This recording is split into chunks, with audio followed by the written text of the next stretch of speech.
So today we'll be learning the 9 basic strokes of hand lettering. This is the second episode of my beginner course, Mastering the Art of Hand Lettering.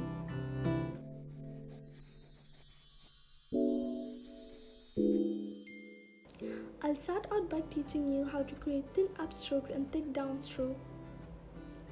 Holding the pen at an angle from my page, I start by creating thin upstroke by moving the pen gently across the page with little pressure. To create thick downstroke, I apply more pressure to the pen, so the tip bends and the line thickens. Creating thick and thin lines with consistent proportion takes time, but the more you practice, the easier it will get. In this video, I'll be taking you through the basic strokes to form alphabets using the worksheet I designed. There are 2 types of worksheet that you can download depending upon the type of pen you have selected. The worksheets can be downloaded from my website for free. So let's get started with basic strokes.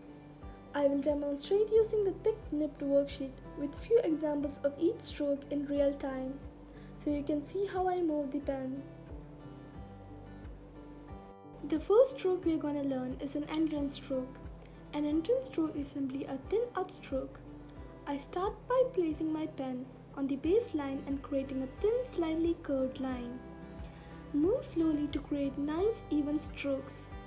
This stroke is used in mainly all the letters, so practice it well.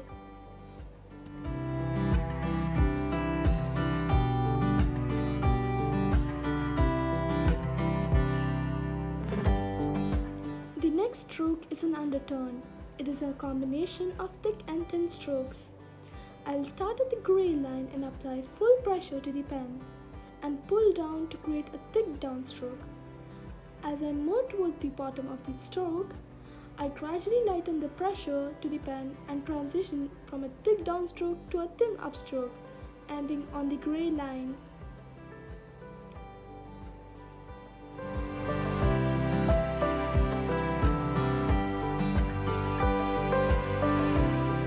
The next basic stroke is an overturn. The overturn is an opposite of an underturn. We start by creating a thin upstroke and transition into a thick downstroke. As you round the curve on the top of the stroke, you gradually increase the pressure so that you can create a smooth transition from thick to thin.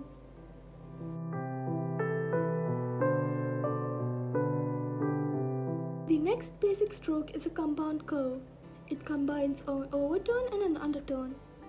Starting at the baseline, draw a thin upstroke, gradually increasing pressure as you round the curve, and draw a thick downstroke. Then gradually decreasing pressure as you round the bottom curve, draw another thin upstroke. Again, make sure you take your time and create a nice transition from thick to thin. The next basic stroke is an oval. Starting on the top right side, I'm going to draw a curved upstroke moving counterclockwise motion. This line quickly transitions into a thick curved downstroke on the left hand side.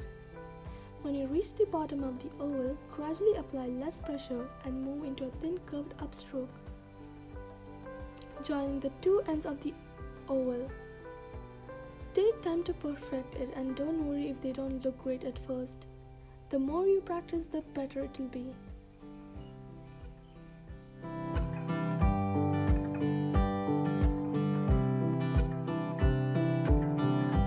The next basic stroke is a reversed oval.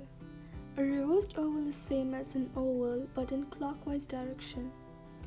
Starting at the top left this time, I'm drawing a curved upstroke, transitioning into a thick curved downstroke, and again into a thin curved upstroke, and joining the ends together.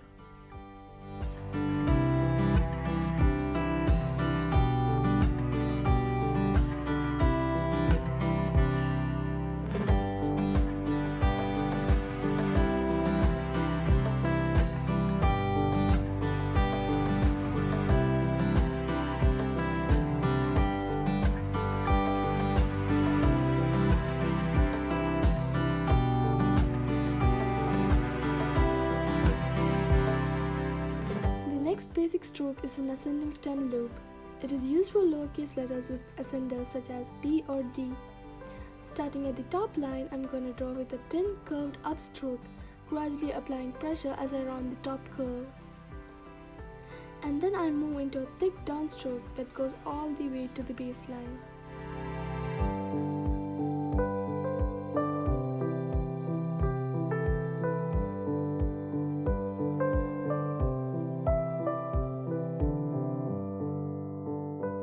The next stroke is a descending storm loop, which you'll find in lowercase letters such as G or Y.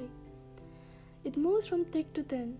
Starting at the top solid line, I'm going to apply full pressure to the pen and draw a thick downstroke.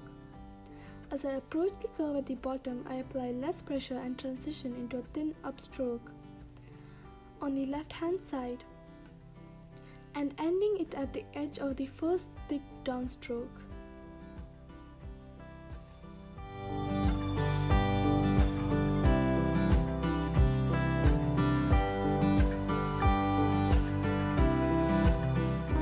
Stroke you'll need to know is a full pressure stroke.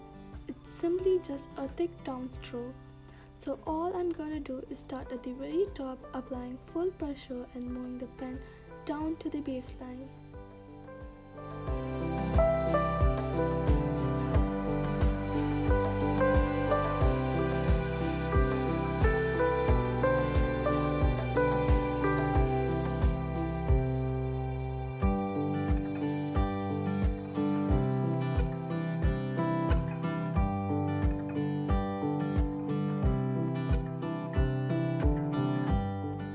Let us practice with a thin nib.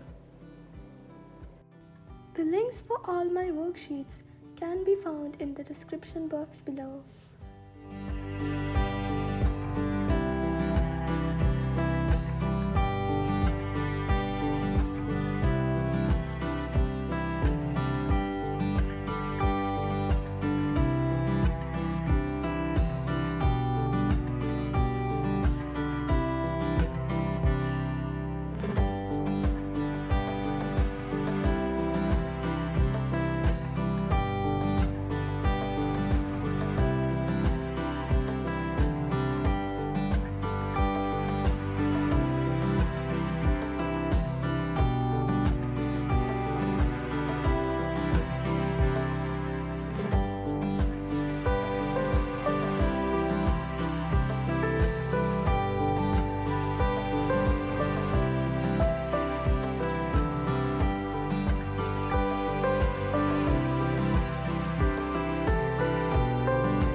Now that you have finished learning the basic strokes, in the next few episodes, we will be learning to form the letters using these basic strokes. So before we move on, make sure to practice and master these basic strokes.